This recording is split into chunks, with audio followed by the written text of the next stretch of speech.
Welcome to Alam Academy. Students of class 12th, today we are going to start our very first chapter of mathematics, that is relations and functions. इस नाम का chapter आपने class 11th में भी पढ़ा था, लेकिन मुझे उम्मीद क्या बल्कि पूरा यकीन है कि अब आपको कुछ भी याद नहीं रह गया होगा। लेकिन टेंशन की कोई ज़रूरत नहीं, हम लोग पहले थोड़ा सा रिवाइज कर लेते हैं। क्लास 11th में हमने क्या पढ़ा था, फिर उसी के आगे कंटिन्यू करेंगे क्लास 12th का रिलेशंस एंड फंक्शंस। तो हमने क्लास 11th में सेट्स के बारे में पढ़ा था। चैप्टर नंबर 1 हमारा सेट्स को हमने डिटेल से पढ़ा था। फिर चैप्टर नंबर 2 पे जब आए थे तो यही सेट से ही हमारे कार्टेशियन प्रोडक्ट निकला था, कार्टेशियन प्रोडक्ट। फिर उसके बाद कार्टेशियन प्रोडक्ट के बाद हमने देखा था रिलेशन, फिर रिलेशन से हमारा फंक्शन। कुछ इस तरह से हम लोग चले थे, ठीक है। तो 1 बाय 1 हम लोग इसको देखते हैं कि सेट क्या होते हैं। अगर हम सेट को देखें तो सेट है well define collection of objects, यानी कि मैथमेटिक्स में सेट्स हम किसको बोलेंगे, कलेक्शन ऑफ ऑब्जेक्ट्स। और कैसा कलेक्शन ऑफ ऑब्जेक्ट, जो वेल डिफाइन हो। वेल डिफाइन का मतलब क्या है, यहां पर ये वर्ड यूज हो रहा है वेल डिफाइन, ये बहुत इंपॉर्टेंट है। वेल डिफाइन का मतलब जो पर्सन टू पर्सन जिसकी डेफिनेशन चेंज ना हो, जिसकी डेफिनेशन वेरी ना करे, हर पर्सन एक ही डेफिनेशन बताए। एक एग्जाम्पल काफी होगा आपके लिए। क्लास 11 पे भी हमने इसको डिस्कस किया था कि अगर हम सपोज करें, हम किसी से पूछे कि इंग्लिश अल्फाबेट्स में वॉवेल्स कौन कौन से होते, तो चाहे क्वेश्चन कहीं भी पूछा जाए, हर तरफ से आंसर क्या मिलेगा, AEIOU। तो वो यही एलिमेंट्स बताएगा कि AEIOU वॉवेल्स हैं इंग्लिश अल्फाबेट्स के। तो आंसर क्या है, common, person to person vary नहीं कर रहा। तो इस अल्फाबेट्स के कलेक्शन को हम क्या कह देंगे, मैथ्स की लैंग्वेज में सेट्स बोल देंगे, ठीक। अब सपोज कर लीजिए अगर हमारे पास कोई दो सेट्स हैं, दो सेट हैं, एक सेट ए है और इसके एलिमेंट हम रखते हैं 1, 2 एंड 3। कोई दूसरा हमारे पास सेट है सेट बी और इसके एलिमेंट्स हम रख देते हैं 4, 5 एंड 6, ठीक है। अब हम थोड़ा सा रिलेशंस के बारे में बात करना चाहते हैं। तो देखिए, जब भी रिलेशन फॉर्म होता है, ठीक है, जैसे आपका आपकी माताजी से, आपके फादर से, आपकी सिस्टर से, स्टूडेंट का टीचर से, तो रिलेशन में कम से कम कितने लोग इन्वॉल्व होते हैं, 2 इन्वॉल्व होते हैं।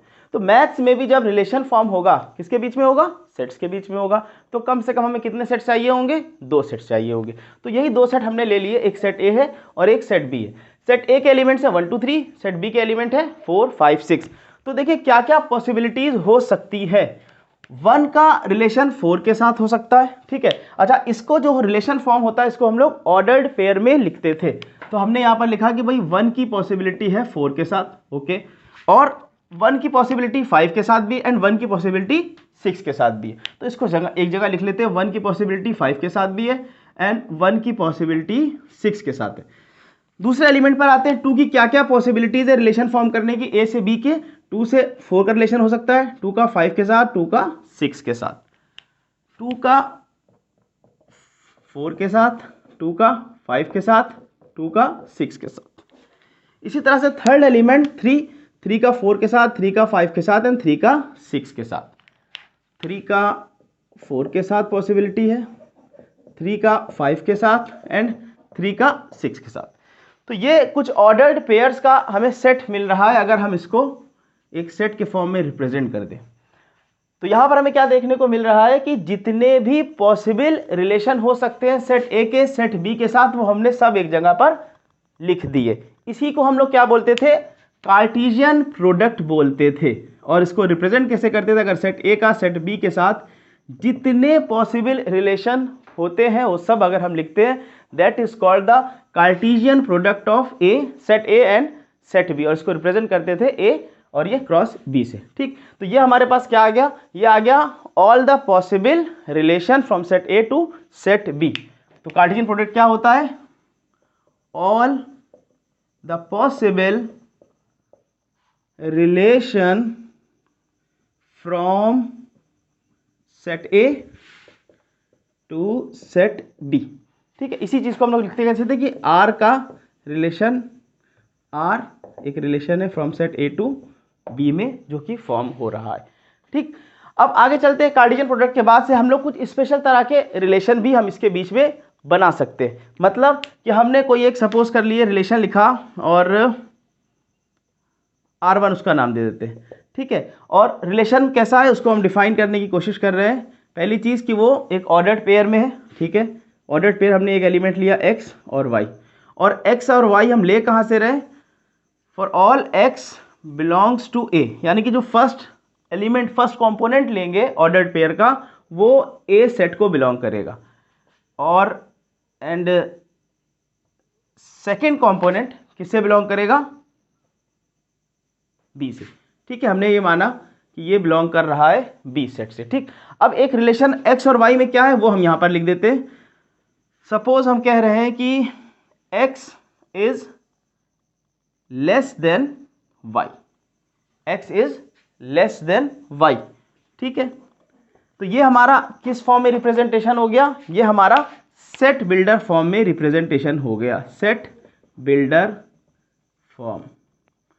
सेट्स का रिप्रेजेंटेशन हमने क्लास 11 में सीखा था, सेट बिल्डर फॉर्म से हो सकता है या रोस्टर फॉर्म से हो सकता है। अब अगर हम इसी को रोस्टर फॉर्म में लिखना चाहें तो हमारा सेट R1 क्या है, R1 सेट पहली चीज ऑर्डर्ड पेयर में, ठीक है। और x हमें कहां से लेना है, x हमें 1 2 3 यानी कि सेट A से ही लेना है, ठीक है। और किस तरह से लेना है कि x की वैल्यू y से कम होनी चाहिए, ठीक है। हमने पहले 1 लिया, अब दूसरा एलिमेंट हमें y लेना है और y हम कहां से लेंगे, b से लेंगे, ठीक। और किस कंडीशन के साथ लेंगे कि y की वैल्यू हमेशा x से ज़्यादा होगी, तो 1,4 भी हो सकता है, बिल्कुल सही। नेक्स्ट हमने फिर 1 लिया, नेक्स्ट एलिमेंट यहाँ से उठाया 5, नेक्स्ट हमने लिया 1 और ये उठाया यहाँ से 6। इसी तरह से हमने नेक्स्ट एलिमेंट अब यहाँ से 2 उठाया, 2 4 2 5 2 6। नेक्स्ट एलिमेंट हमने 3 उठाया यहाँ से 3 4 एंड 3 5 3 6, ठीक है। तो ये एक रिलेशन फॉर्म हो गया R1। अब इसमें अगर हम देखें तो ये R1 के जितने भी एलिमेंट्स हैं 1 2 3 4 5 6 7 8 9 एलिमेंट्स आए वो सब के सब A क्रॉस B में मिल रहे हैं, ठीक है। कोई दूसरा सेट लेते हैं, अगर हमने कोई दूसरा सेट लिया सपोज R2 रिलेशन और ये ऑर्डर्ड पेयर में है x y for all x belongs to A and y belongs to b, यानी कि हम x कहाँ से लेंगे, सेट A से, और y कहाँ से लेंगे, सेट B से। और इसके बीच में रिलेशन क्या है, सपोज x या y माइनस x हमारा आ रहा है 3, सपोज कर लीजिए। ये हमने सेट बिल्डर फॉर्म में लिखा। अगर हम इसको रोस्टर फॉर्म में लिखना चाहें तो हमारा एलिमेंट्स हमें कौन कौन से मिलेंगे, ऑर्डर्ड पेयर में लिखना है, x कहाँ से लेना है, सेट A से लेना है, ठीक। और किस तरह से लेना है कि y माइनस x हमारा 3 के बराबर आए, यानी कि सेकेंड माइनस फर्स्ट की value, second component minus first component 3 आना चाहिए। हमने यहाँ पर 1 लिया और ये हमने 4 ले लिया, तो 4 - 1 3 आ रहा है, सेटिस्फाई कर रही है कंडीशन को। 1 और 5 नहीं ले सकते, 5 - 4 1 क्या हो जाएगा 4, हमें तो 3 लाना है, 1 - 6 नहीं आ सकता, ठीक है। दूसरे एलिमेंट चलते 2 - 4 नहीं पॉसिबल, 2 आ जाएगा, 2 - 5 यस 2, 5 और एक आ जाएगा 3, 6। बस यही पॉसिबिलिटीज हो सकती है जो y - x = 3 को सेटिस्फाई करेगा, जहां पर x बिलोंग करेगा a को और y बिलोंग करेगा b को। तो यहां पर दो रिलेशंस हमने लिखे। अगर हम इसको भी देखें ध्यान से तो 1 2 3 एलिमेंट है, ये सारे एलिमेंट्स 1, 4 प्रेजेंट है यहाँ पर, 2, 5 इसमें मौजूद है, 3, 6 यहाँ।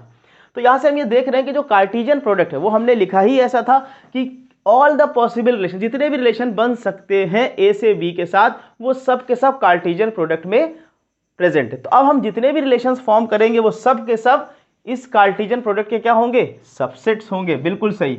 यानी कि R इज अ सबसेट और equal to A cross B, Cartesian product का सबसेट होगा। जैसे कि हमारा R1 सेट क्या है, वो भी सबसेट है A क्रॉस B का, R2 सेट क्या है, सबसेट है A क्रॉस B का। अब क्वेश्चन राइज होता है कि कितने सेट्स हमारे, कितने रिलेशंस बन सकते हैं किन्हीं भी दो दिए हुए सेट्स के बीच में। तो ये भी हमारे लिए आसान है। क्लास 11th में हमने पढ़ा था सेट्स में कार्डिनल नंबर के बारे में, कार्डिनल नंबर हमने पढ़ा था, कार्डिनल नंबर, ठीक। तो कार्डिनल नंबर क्या होता था, number of elements present in any set. Suppose कर लीजिए हम कार्डिनल नंबर ऑफ ए की हम बात करते हैं, तो इस केस में जो हमने 1 2 3 ले रखा है, नंबर ऑफ एलिमेंट्स कितने 1 2 3, तो कार्डिनल नंबर कितना हो जाएगा 3 हो जाएगा। इसी तरह से अगर हम सेट बी के कार्डिनल नंबर लिखना चाहें तो कितना हो जाएगा 3 हो जाएगा। और हमने ये भी पढ़ा था कि अगर कोई सबसेट है तो कितने सबसेट्स फॉर्म हो सकते हैं दिए हुए सेट में, तो 2 की पावर n होता था। ठीक है, यहां पर हमारे पास सबसेट किसका है, a क्रॉस b का है। तो नंबर ऑफ पॉसिबल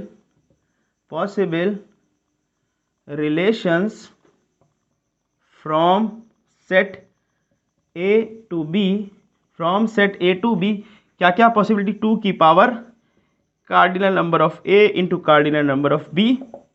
यानी कि हमने यहाँ पर जो एग्जाम्पल लिया हुआ उस केस की अगर हम बात करें तो 2 की पावर 3 इंटू 3 9, यानी कि 512 512 रिलेशन हमारे फॉर्म हो सकते हैं इस दिए हुए सेट्स में। ठीक है, यहाँ तक बात समझ में आई। ठीक, वीडियो को पॉज करके इतनी इंफॉर्मेशन को अपने पास नोट कर लीजिए, तब हम चलते हैं अगला कि अगले टॉपिक पर, दो की है हमारा रिलेशन इन सेट ए क्या होता है। तो अब हम पढ़ते हैं रिलेशन ऑन सेट ए। अभी हमने देखा कि सेट ए का सेट बी के साथ जो रिलेशन था, अब अगर हम सेट ए का सेट ए ही के साथ अगर रिलेशन देखेंगे तो ये हमारा कहलाएगा रिलेशन ऑन सेट ए। मतलब क्या हुआ कि हमारे पास एक कोई सेट है ए, अभी हमने जो कंसीडर किया था 1 2 3, अब इस सेट ए का सेट ए के साथ रिलेशन 1 2 3। तो पहले देखते हैं क्या क्या पॉसिबल रिलेशंस फॉर्म हो सकते हैं 1 का 1 के साथ, 1 2 1 3 2 1 2 2 2 3 3 1 3 2 3 3। इसको अगर हम रोस्टर फॉर्म में लिख लें तो ए क्रॉस ए यानी कि कार्टेशियन प्रोडक्ट मिल जाएगा हमको 1 1 1 2 1 3 2 1 2 2 2 3 3 1 3 2 3 3। ठीक है, ये टोटल पॉसिबल रिलेशंस फॉर्म हो गए सेट ए के सेट ए के साथ। इसको बोलते हैं रिलेशन ऑन सेट ए। ठीक है, यानी कि रिलेशन ए जब रिलेशन ए के सॉरी जब सेट ए ही से जो रिलेशन फॉर्म करता है उसको बोला जाता है रिलेशन ऑन सेट ए। तो हमें यहाँ पर इसी के बारे में पढ़ना है, रिलेशन ऑन सेट ए, कि सेट ए का सेट ए के साथ जो रिलेशन है उसके जो पॉसिबल आउटकम्स हमें दिख रहे हैं, जो हमने सब लिख लिए, इसको हम क्या बोल रहे हैं, कार्टेशियन प्रोडक्ट ऑफ सेट ए। ठीक है, सेट ए के जो कार्टेशियन प्रोडक्ट है उसको हमने फॉर्म कर लिया। अब यहां पर हम लोग अगर कुछ रिलेशंस के बारे में बात कर लें, कुछ टाइप्स ऑफ रिलेशन अभी हम लोग डिस्कस करेंगे। तो सबसे पहले टाइप्स ऑफ रिलेशन में हम एक रिलेशन लिखते हैं, सपोज कर लीजिए यूनिवर्सल रिलेशन के बारे में देखते हैं। यूनिवर्सल रिलेशन क्या होगा, तो कोई रिलेशन हमने चूज किया, इसी में से हम आपको ये बात पता है कि जो रिलेशन होगा वो सबसेट होगा कार्टेशियन प्रोडक्ट का। ठीक है, जैसे अभी हमने पीछे देखा था कि R इज अ सबसेट और equals to A cross B था। यहां पर क्योंकि A का A के साथ ही रिलेशन फॉर्म हो रहा है तो यहां से R इज अ सबसेट और equals to A cross A हो जाएगा, यानी कि कार्टेशियन प्रोडक्ट ऑफ A से हम रिलेशन कोई फॉर्म कर रहे हैं। तो सपोज कर लीजिए हमने कोई रिलेशन लिखा, वहाँ R1 और R2 हम लिख चुके थे, एक हमने R3 रिलेशन लिखा x, y for all x belongs to A और y बिलोंग्स टू, या इसको लिख दे x and y belongs to A। अब कोई रिलेशन हम लिख रहे हैं कि x minus y mod of x minus y is greater than और इक्वल टू 0। ये एक सेट बिल्डर फॉर्म में रिलेशन लिखा, इसको रोस्टर फॉर्म में लिख के देखते हैं तो हमारे पास क्या क्या एलिमेंट्स मिलेंगे। हमें x कहाँ से उठाना है, a से, और y कहाँ से, a से उठाना है, तो क्या हो जाएगा 1, 1, ठीक है, 1, 2, 1, 3, इसी तरह से 2, 1, 2, 2, 2, 3, इस तरह से 3, 1, 3, 2 एंड 3, 3। तो अब एक जो रिलेशन फॉर्म किया उस रिलेशन में हमें क्या दिख रहा है कि जितने एलिमेंट्स सेट ए में प्रेजेंट थे, सेट ए के कार्टेशियन प्रोडक्ट में A क्रॉस A में, वो सब के सब इस रिलेशन में आ गए। तो ऐसा रिलेशन जो फॉर्म होता है वो कहलाता है यूनिवर्सल रिलेशन। यूनिवर्सल रिलेशन, इसको हम क्या बोलेंगे, यूनिवर्सल रिलेशन। इसी तरह से अगर हम लिख लें कि हमें कोई एक R4 रिलेशन चाहिए है x, y में, और for all x and y belongs to A। ठीक है, और हमने इसको लिखा कि भाई x माइनस y या x plus y is less than equal to 0, x plus y is less than equal to 0। तो अब हम इसको रोस्टर फॉर्म में लिखने की कोशिश करते हैं। रोस्टर फॉर्म में लिखने की हम कोशिश कर रहे हैं, हमें पहला एलिमेंट चाहिए है ए से और दूसरा एलिमेंट चाहिए है इस ए से, ठीक है, ए से चाहिए और ये ऑर्डर पेयर में चाहिए, ठीक है। कंडीशन क्या होनी चाहिए कि जब हम दोनों को ऐड करें तो हमें वैल्यू लेस देन और इक्वल टू 0 मिले। तो अगर हम ढूंढें, ठीक है, इस कार्टेशियन यहाँ से ढूंढ लें कार्टेशियन प्रोडक्ट से, या अगर हम इस मैपिंग के थ्रू ढूंढें तो ऐसे कौन से दो एलिमेंट हो सकते हैं जिनको जब हम ऐड करें तो वैल्यू 0 आए या 0 से कम आए। क्या ऐसी कोई पॉसिबिलिटी आपको दिख रही है रिलेशंस में? एक भी रिलेशन हम ऐसा नहीं ढूंढ पाएंगे, यानी कि हम इसको क्या लिख देंगे, ये हमारा सेट कैसा हो जाएगा, जो हमने क्लास 11 में पढ़ा था, कौन सा सेट था ये, नल सेट, वॉइड सेट या एम्प्टी सेट। इसको हम लोग दूसरी तरह से भी रिप्रेजेंट करते थे फाई से। तो ऐसा रिलेशन जिसमें हमें एक भी एलिमेंट नहीं मिल रहा हो तो वो रिलेशन हमारा क्या कहलाता है, एम्प्टी रिलेशन। Empty relation. हमने दो एक्सट्रीम केसेस पढ़ लिए, एक वो कि जिसमें हमें कार्टेशियन प्रोडक्ट के सारे रिलेशन जो बन रहे थे सब के सब रिलेशन में मिल जा रहे हैं, ठीक है। दूसरा केस हमने वो वाला पढ़ा कि जिसमें हमें एक भी एलिमेंट नहीं मिल रहा है, फाई एलिमेंट मिल रहा है, नल मिल रहा है, ठीक है ना। फाई एलिमेंट मिल रहा है मतलब फाई सेट है हमारा, फाई एलिमेंट मिल रहा है तो स्टेटमेंट गलत हो जाएगा, फाई सेट है हमारा, ठीक है। तो हमारे यहाँ पर एम्प्टी सेट है। तो ऐसा रिलेशन जिसमें एम्प्टी सेट बन रहा है वो क्या होगा, एम्प्टी रिलेशन, और जिसके अंदर हमें सारे कार्टेशियन प्रोडक्ट से रिलेशन मिल जा रहे हैं वो हमारा क्या कहलाएगा, यूनिवर्सल रिलेशन। और इन दोनों को कंबाइंडली हम क्या कहते हैं, ट्रिवियल रिलेशंस कहते हैं। Trivial relations. Is it clear? Video को पॉज करके इसको नोट कर लिए, आगे फर्दर कुछ और टाइप्स ऑफ रिलेशंस हम लोग डिस्कस करेंगे। सो नेक्स्ट टाइप का रिलेशन पढ़ते हैं, आइडेंटिटी रिलेशन। आइडेंटिटी रिलेशन किसको कहते हैं, तो पहले एक डेफिनेशन लिख देते हैं। आइडेंटिटी रिलेशन क्या होगा, अ relation is said to be identity if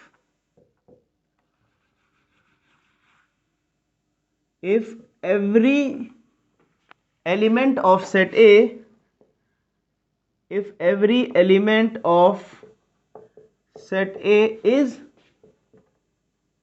related to itself only। क्या ही खूबसूरत और अच्छी डेफिनेशन है, मगर समझ में कुछ नहीं आई, है ना। ठीक है, चलिए इसको समझाने की कोशिश करते हैं। कुछ एग्जाम्पल लेंगे तो बात बिल्कुल क्लियर हो जाएगी, तब आपको ये डेफिनेशन बहुत आसान लगने लगेगी। ठीक, जैसे अभी तक हम लोगों ने एक सेट लिया हुआ है, उसी को ही कंटिन्यू करते हैं। सेट ए हमने ले रखा था 1 2 3, और हम क्या बात कर रहे हैं, रिलेशन ऑन सेट ए की बात कर रहे हैं। तो इसका मतलब जो दूसरा पी सेट होगा वो सेम ए ही सेट होगा, 1 2 3। ठीक, अब अगर हम एक रिलेशन फॉर्म करते हैं R5 मान लेते हैं, उसका नाम रखते हैं। तो रिलेशन हम बना रहे हैं x, y, ठीक है, for all x and y belongs to a। ठीक है, क्या है रिलेशन, हम कह रहे हैं कि भाई x is equal to y होना चाहिए। ये एक हमने रोस्टर फॉर्म लिख दिया, x इक्वल्स टू y। ठीक है, इसको सॉरी ये सेट बिल्डर फॉर्म लिख दिया। अगर हम इसका रोस्टर फॉर्म में लिखें तो देखते हैं हमें क्या मिलेगा, R5 बराबर हमें क्या चाहिए, x और y किसको बिलोंग कर रहा है, a को बिलोंग कर रहा है। ठीक है, यानी कि 1 2 3 x भी होगा, 1 2 3 y भी होगा। ठीक है, किस तरह से होगा, जो x होगा ऑर्डर पेयर में, अगर हम 1 ले रहे हैं यहाँ से तो y भी इसको बराबर 1 रखना पड़ेगा। ओके, 2 2 और 3 3। एरो डायग्राफ देखते हैं कि 1 का 1 के साथ रिलेशन, 1 का 1 के साथ रिलेशन, 2 का 2 के साथ रिलेशन, 3 का 3 के साथ रिलेशन, यानी कि x इक्वल्स टू y। तो ये जो रिलेशन बन के आया, ये रिलेशन हमारा कहलाएगा आइडेंटिटी रिलेशन। जनरली इसको हम लोग I से डिनोट कर देते हैं। ठीक है, ये रिलेशन हमारा कैसा रिलेशन है, आइडेंटिटी रिलेशन। अब फिर से डेफिनेशन को पढ़िए तो बात समझ में आएगी। A relation is said to be identity if every element of set A is related to itself only. ठीक है, सेट ए के जो एलिमेंट है वो किससे रिलेट कर रहे हैं, अपने आप ही से, यानी कि 1 1 से, 2 2 से, 3 3 से, उसके अलावा और कुछ नहीं चाहिए उसमें। तो ऐसा सेट हमारा क्या होगा, आइडेंटिटी रिलेशन बनाएगा। अच्छा, एक और चीज़, कोई और रिलेशन लिखते हैं, मान लेते हैं इस बार डायरेक्ट हम लोग रोस्टर फॉर्म का कोई रिलेशन फॉर्म कर देते हैं। ठीक है, हमने बनाया भाई 1 1 2 2 और 1 2। अच्छा, क्या अब ये आइडेंटिटी रिलेशन है? भाई 1 1 है, 2 2 है, 3 3 नहीं है। यहाँ पर क्या है, 3, 3 does not belongs to this relation. अगर हम इसका R5 नाम रख रहे हैं, सॉरी R6 नाम रख लेते हैं, R6, तो does not belongs to R6। तो इस वजह से ये रिलेशन क्या होगा, ये रिलेशन आइडेंटिटी नहीं होगा। ठीक। अच्छा, एक और दिखते हैं तो और बात क्लियर होगी। R7 हमने लिखा, जहाँ पर 1 1 भी है, 2 2 भी है, 3 3 भी है, 1 2 भी आ गया एक। क्या ये रिलेशन आइडेंटिटी रिलेशन होगा? देखते हैं भाई। Every element of set A is related to itself only 1 1 2 2 3 3। या तो बात सेटिस्फाई हो गई, तो आइडेंटिटी बन गया। नहीं बना, नहीं बना, नहीं बना। डेफिनेशन को ध्यान से पढ़िए, ये जो वर्ड आ जा रहा है ओनली, कि सिर्फ और सिर्फ अपने आप से और किसी से नहीं रिलेशन चाहिए, यानी कि 1 2 नहीं प्रेजेंट होना चाहिए था। तो इस वजह से क्या हो जाएगा, ये रिलेशन भी आइडेंटिटी नहीं होगा, आइडेंटिटी नहीं होगा। उम्मीद है बात समझ में आई होगी। इस चीज़ को बहुत अच्छे से समझ लीजिए। आगे अभी हम लोग पढ़ेंगे रिफ्लेक्सिव रिलेशन, तो वहां पर रिफ्लेक्सिव और आइडेंटिटी में कंफ्यूज नहीं होना है, ठीक है ना। तो अगर ये दोनों एग्जाम्पल आपने देख लिया तो आई होप आप कंफ्यूज नहीं होंगे, आपको क्लियर दोनों में डिफरेंस समझ में आ जाएगा, क्या आइडेंटिटी रिलेशन है और कौन से रिफ्लेक्सिव रिलेशन है। क्योंकि रिफ्लेक्सिव रिलेशन में भी आपको कुछ इसी जैसे डबलेट्स दिख रहे होंगे, लेकिन एक बहुत छोटा सा फर्क है। वो फर्क समझाने ही के लिए हमने R7 रिलेशन यहाँ पर दिया है। ये रिलेशन कैसा है, ये रिलेशन आइडेंटिटी रिलेशन नहीं है। क्यों? क्योंकि 1 2 एक एलिमेंट और मिल जा रहा है। आइडेंटिटी रिलेशन के लिए कंडीशन क्या है कि every element of set A is related to itself only, only सिर्फ और सिर्फ यही एलिमेंट चाहिए और एक्स्ट्रा कुछ नहीं चाहिए। अगर एक भी एक्स्ट्रा मिलेगा तो हम उसको आइडेंटिटी रिलेशन नहीं घोषित करेंगे, नहीं डिक्लेयर करेंगे। आई होप यहां तक बात आपके समझ में आई होगी। सो जल्दी से वीडियो को पॉज करके नोट कर लीजिए। अब उसके बाद चलते हैं एग्जाम्पल नंबर 1 पे। एनसीईआरटी का पहला एग्जाम्पल हम लोग सॉल्व करते हैं। सो एग्जाम्पल नंबर 1 पे चलते हैं। एग्जाम्पल नंबर 1 क्या कह रहा है एनसीईआरटी का, let A B the set of all students of a boys school. ठीक है, एक ए सेट है जो किसका सेट है, student of a boys school. ठीक है, कोई बॉयज स्कूल है, उसके स्टूडेंट्स का एक सेट बनाया ए। ठीक है, show that the relation R in A, यानी कि रिलेशन आर इन ए का मतलब वही कि ए का ए के साथ जो रिलेशन है, उस स्टूडेंट ऑफ जो बॉयज का स्कूल है उसका स्टूडेंट ऑफ बॉयज के स्कूल के साथ रिलेशन। ठीक है, यानी कि अगर हम इसको एरो बना करके समझाने की कोशिश करें, हमारे पास ए क्या है, बॉयज़ का स्कूल है। मान लेते एक लड़का है B1, दूसरा है B2, तीसरा है B3, चौथा है B4, इस तरह से बहुत सारे लड़के हैं BN। ठीक है, सेट ए का रिलेशन आर का रिलेशन ए के साथ है। ठीक है, क्या बोल रहा है कि रिलेशन आर सेट ए, कौन गया question, let A B the set of all student of boys school, show that the relation R in A. Relation R in A क्या होगा, सेट ए का ए के साथ रिलेशन, यानी कि फिर से ए लिख देते हैं, B1, B2, B3, B4 and so on और BN। ठीक है, ए का ए के साथ रिलेशन है। ठीक है, क्या हमें शो करना है कि आर का जो रिलेशन है, आर ए कॉमा बी है, such that A is sister of B, A is sister of B. ठीक है, ए इज सिस्टर, यानी कि पहला कंपोनेंट ऑर्डर्ड पेयर का दूसरे कंपोनेंट के ऑर्डर्ड पेयर के दूसरे कंपोनेंट का की सिस्टर है। ठीक है, ए इज सिस्टर ऑफ बी, ऐसा रिलेशन हमें ढूंढना है। ठीक है, हमें शो क्या करना है कि ये एक एम्प्टी रिलेशन होगा। ठीक है, पहले इतने ही पार्ट को रखते, तो हम सेट बनाने की कोशिश करते हैं। ठीक है, तो हम रिलेशन फॉर्म करने की कोशिश करते हैं। हमें जो रिलेशन फॉर्म करना है, अगर हम रोस्टर फॉर्म में लिखने की कोशिश करें तो रोस्टर फॉर्म में जब हम लिखेंगे हमें ऑर्डर पेयर में लिखना है। ठीक है, ठीक है, ए बी, और कहाँ से लिखना है, रिलेशन किस में, रिलेशन इन सेट ए, यानी कि बॉयज स्कूल के स्टूडेंट्स के साथ में रिलेशन। क्या रिलेशन है कि जो पहला कंपोनेंट है ए है, वो क्या है, सिस्टर ऑफ बी। मतलब क्या हमें बॉयज स्कूल में दो ऐसे बच्चे ढूंढने हैं जो एक दूसरे के भाई बहन हो। क्या बॉयज स्कूल में भाई बहन हमको मिलेंगे? जब वहाँ पर कोई गर्ल पढ़ ही नहीं रही तो फिर कैसे वो किसी की बहन बनेगी? बात समझ में आ रही है ना? तो इसका मतलब क्या हुआ कि जब हम इस रिलेशन में से सेट ए एक रिलेशन में से हम ऐसा रिलेशन ढूंढेंगे जो ए बी का भाई हो, सॉरी ए बी की बहन हो, तो क्या होगा? क्या कोई ऐसी लड़की मिलेगी? जब लड़कों के स्कूल में लड़की कहाँ से मिल जाएगी? तो इसका मतलब हम इसमें कोई ऐसा रिलेशन ढूंढ ही नहीं पाएंगे। तो ये रिलेशन हमारा कैसा बन जाएगा? ये बन जाएगा एम्प्टी सेट। तो यानी कि इसको हम कह सकते हैं, इसको ऐसे लिख दें या फिर हम ऐसे लिख दें, क्योंकि ये रिलेशन किस में है? बॉयज स्कूल की बात हो रही है, यहाँ पर गर्ल्स हमें मिल ही नहीं सकती। तो ये जो रिलेशन फॉर्म होगा, this relation is empty relation. This relation is empty relation, क्योंकि बॉयज स्कूल में ए बी का भाई पॉसिबल है ही नहीं। इसको अगर हम लिखें, लिखने के फॉर्म में क्या लिखेंगे कि A comma B does not belongs to the relation, does not belongs to the relation. ठीक है, सो तो हमारे पास क्या आ गया कि R is an empty relation. ठीक है, इसका सेकंड पार्ट करते हैं। हमसे एक R डैश रिलेशन फॉर्म करने के लिए बोला जा रहा है। R डैश रिलेशन कैसा है कि A कॉमा बी, लिख लेते हैं उसको, R डैश रिलेशन है ordered pair A comma B such that the difference between the heights of A and B is less than 3 metre. The difference between, यानी कि difference between height of A and B is less than 3 metres, 3 metres. ये है relation. ठीक है, R dash क्या proof करना है कि ये रिलेशन हमारा कैसा रिलेशन होगा? यूनिवर्सल रिलेशन होगा। ठीक है, R डैश हमें कैसे प्रूफ करने के लिए बोला जा रहा है कि R डैश कैसा रिलेशन है? Comma B the difference between the heights of A and B is less than 3 metre is a universal relation. ठीक, तो देखिए अब अगर हम इसको कोई दो लड़कों का रिलेशन लेते हैं, ठीक है, हम मान लेते हैं सबसे छोटा स्कूल का सबसे छोटा लड़का, सबसे छोटा, जैसे हम लोग क्या बोल देते हैं 1.5 फुट, ये बोल देते हैं ना मजाक मजाक में किसी छोटी हाइट वाले बच्चे को।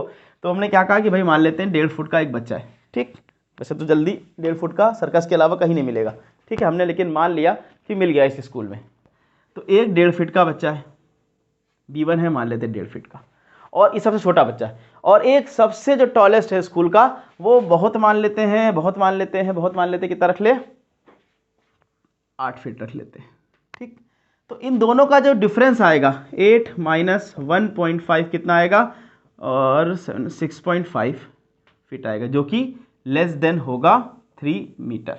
ठीक है, तो हमने मिनिमम और मैक्सिमम का रिलेशन निकाल के देख लिया कि तो हमें क्या मिल रहा है, वो 3 मीटर से लेस देन आएगा। इसका मतलब किन्हीं भी दो स्टूडेंट्स के बीच का हम लोग हाइट की डिफरेंस निकालेंगे, वो हमेशा निकलेगा किसके बीच, हमेशा 3 से कम ही आएगा।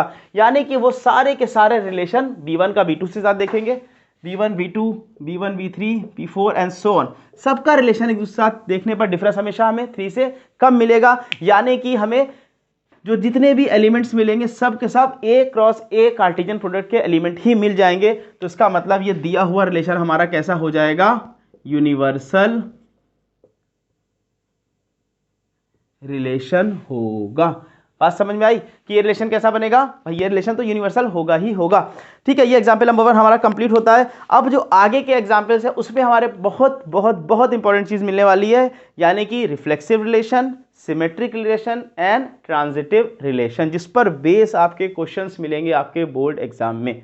ठीक है, तो एग्जाम्पल नंबर आई थिंक 2 से स्टार्ट होगा, लेकिन पहले हमें ये समझना होगा रिफ्लेक्सिव रिलेशन, ट्रांजिटिव रिलेशन और सिमेट्रिक रिलेशन को समझेंगे, देन हम लोग इसके एग्जाम्पल्स को सॉल्व करेंगे और फिर एक्सरसाइज पर आएंगे। ठीक है, लेकिन फिलहाल आज के लिए बस इतना ही रखते हैं। अब नेक्स्ट लेक्चर में हम लोग मिलेंगे, जहां पर हम लोग इस तीनों इंपॉर्टेंट टाइप ऑफ रिलेशंस को पढ़ेंगे और फिर इक्विवेलेंस रिलेशन को भी देखेंगे। आई होप आपके आज का लेक्चर आपको समझ में आया होगा। प्रॉपर नोट्स अपने बनाते हुए चले, ठीक है, और लेक्चर को सुने बहुत ही गौर से, अपने नोट्स बनाते रहे, उसको फिर दोबारा से लेक्चर ओवर होने के बाद उस नोट्स को ज़रूर से एक बार देख लें, तो पूरा लेक्चर आपके सामने फिर से रिवाइज हो जाएगा। नेक्स्ट लेक्चर में हम लोग मिलते हैं और बाकी के जो और रिलेशंस है, रिफ्लेक्सिव, ट्रांजिटिव और सिमेट्रिक रिलेशंस को पढ़ेंगे। Thank you students.